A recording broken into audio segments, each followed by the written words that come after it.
Well, how do you do? It's been a minute or three. Actually, it's probably been 6 or 7 days. So, here's the opinion. Don't worry about that. It was an absolute nightmare. So, I had to cut the bearing off. I could not use the bearing splitter from the shop. It was not strong enough. It had grade 8 hardware in it, and they were bending. This thing was so seized. I'm thinking this really dark stripe is due to the heat this thing must have seen when the bearings inside failed. Or it's because I warmed it up with the torch. Yeah, it's probably because I warmed it up with the torch. Anyway, I warmed up that with the torch, just lightly, no red hot, just warm, and went at it with the bearing splitter. Wouldn't budge, so before I damaged the tool and would have to replace it, I stopped and went with, brute force and ignorance, which is a grinder. Obviously, just whack the outside shell off. Cut the outside shell off, get rid of the cage and all the balls. And then you're left with the inner race. Now, I had to be surgically careful with my die grinder with a far too big a wheel on it. But I was able to do this diagonal cut. I barely nicked the shaft. Obviously I could catch it with my fingertip, not my fingernail. My fingernail had stopped dead. I'm probably just going to braze that up. And I was able to get into the groove with the chisel point on my air chisel, and that popped it loose. Mounted it in the vise in a couple of different ways, took the air chisel to it again, and then grabbed this part in the vise, and by the power of Grayskull, put the punch point in here, and it just went. If I remember correctly, it actually landed in here. It was a complete fluke. I should have took a photo of that. Don't believe me? Don't care. I saw it happen. Nah. So now I'm just grinding the outside wall of this off little by little, and this outside or inside of a bearing that was a bearing pops off, and then I can clean this feller up and fix that. And I'm probably gonna take a stab at lightly brazing these and then polishing them down so they're nice but not pointy. I don't think gears are supposed to be pointed. These are pretty worn down. Well, at least if I use brass, it's soft, and it's not going to be the end of the world if it ends up in the bottom of the pan, right? Right. So, yeah. Actually, I got told about three different websites, two of which I've checked out, that are here in Canada for ATV parts. I'm going to see if they actually keep any junk for a 92 Yamaha Timberwolf. So yeah, it was an absolute pain in my butt to get this out. What else have I done? I got this honkin' seal out of the bearing case side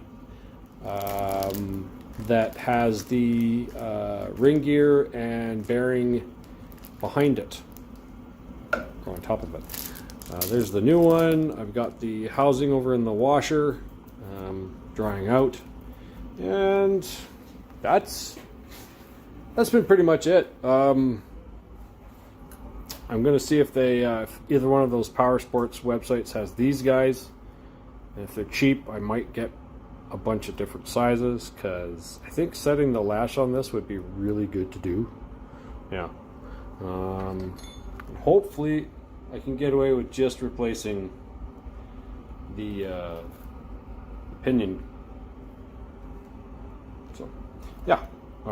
New bearings got to go on there, and yeah, we're cruising right along.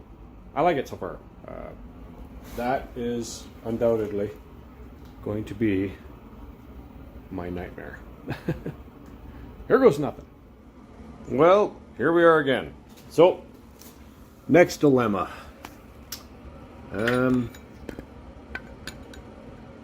Right here, you see that little edge? That is the outside shell of the needle bearing. So, I gotta get that out. Luckily, the kit comes with an updated one, and maybe this won't happen again.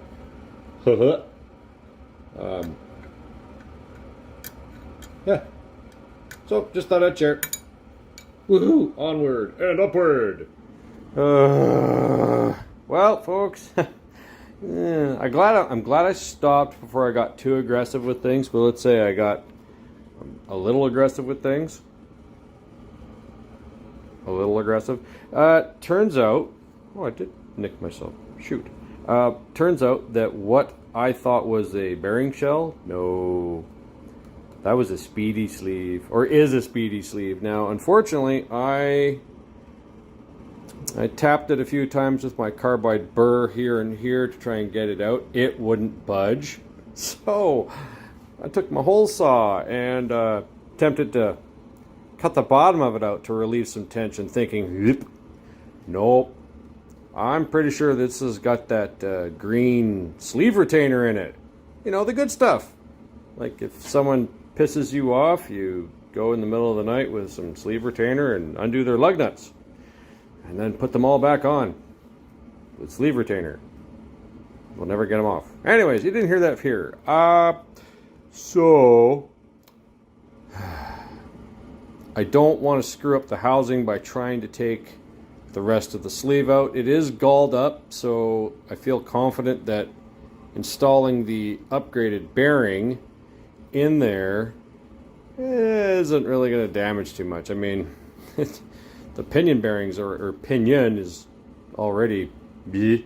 But I read a review on Amazon on this bearing kit, and another guy from Canada that has put the same thing together, he was saying that his gears were really chewed up, and he still reassembled it, and it runs fine. So I'm going to send it. That's right. I'm keeping this on the budget of not spending $117 plus shipping and taxes to repair all this. So yeah, I'm going to clean that up, just get the loose bits out so they don't get trapped in there. And then I'm going to put the bearing in the freezer. I'm still cutting the old shell off of the pinion. Put that in the freezer. I feel like a weatherman. Put that in the freezer so it can go in there easy, nice peasy. Get that onto there. Yeah, and slowly start reassembling. Would you believe it took me an hour to find the O-ring kit? I can't believe I misplaced it anywhere. Like, really, how neat and tidy my shop is? Come on. Yeah. Anyhow, thanks for watching. Alright, everybody, check it out. Here we go. I managed to take off a fair amount of material on here to weaken the wall of this thing, and I just gave it the most gentle tap with the air chisel. I stopped right here because I'm kind of hoping we can catch this like coming off on video. So yeah, here we go. I'm actually gonna do this with high speed, so wish me luck. Well, that was an absolute flop. I hit record on the high speed, burped the throttle of the gun, the ring went flying faster than this thing started the wheel of recording. So yeah, totally missed it, which sucks, but I don't care. It's off, and the shaft is fine. I only very lightly nicked one of the splines, which doesn't actually spline into anything, so that's cool. We're fine. The new collar just comes right down on that. Speaking of who, there it is.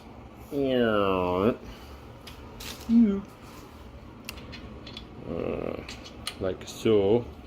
So I think what I'm going to do is I'm going to put this guy in the freezer, make it small, itty bitty small, and then maybe put this guy in the toaster oven and seal those two together. Alright, that's my plan. Well, figured I'd better do an assembly layout of the stuff that's not currently in the freezer, getting small by like microns. Yeah, everything's cleaned up.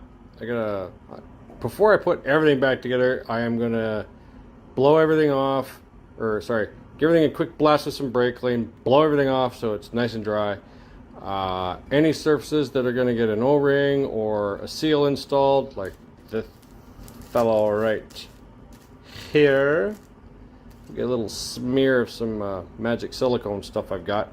It's not silicone, it's some kind of an assembly lube, clear stuff. It's made by PBR. It's really good shit. Anywho, that's what I'm going to use to do all my assembly. I have scraped and wire wheeled as much as I feel like, and honestly, with the condition of the ring and pinion, at least I'm giving it a fighting chance by having, you know, as clean as surfaces and as clean a bucket as possible, and I'm going to put clean oil in it. Obviously, because there's no point putting dirty oil in all these nice new bearings. So yeah, probably gonna touch that in a couple of days, but no one here will know because, well, the magic of video. All right, folks, thanks a lot.